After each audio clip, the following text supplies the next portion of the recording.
کشمیر تو جنت ہے نا، جنت میں طوفان ہے کیوں؟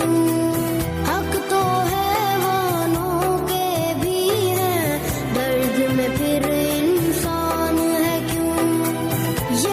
معزز سامعین، ہر سال کی طرح اس سال بھی 5 فروری یوم یکجہتی کشمیر سرکاری سطح پر منایا جا رہا ہے، مگر ہمیں پتہ ہونا چاہیے کہ جو دن ہم منا رہے ہیں اس کا مقصد کیا ہے اور تاریخ میں اس کی اہمیت کیا ہے۔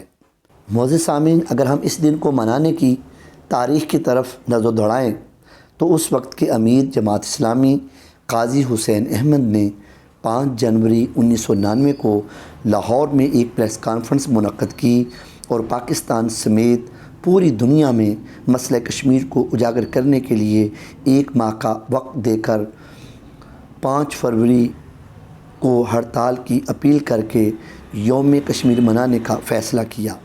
پہلے پنجاب کے وزیر اعلیٰ میاں محمد نواز شریف اور بعد میں وزیر اعظم محترمہ بے نظیر بھٹو نے اس کی بھرپور تائید کی۔ یوں 1999 کو یوم کشمیر پہلی مرتبہ اور 1999 کو تمام تر سیاسی اختلافات کو پس پشت ڈال کر منایا گیا۔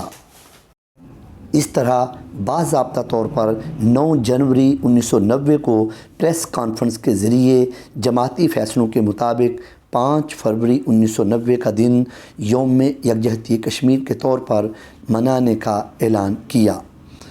اس موقع پر پاکستانی ذرائع ابلاغ نے بھی بھرپور کردار ادا کیا اور الیکٹرانک اور پرنٹ میڈیا میں اس مطالبے کو خوب پذیرائی ملی۔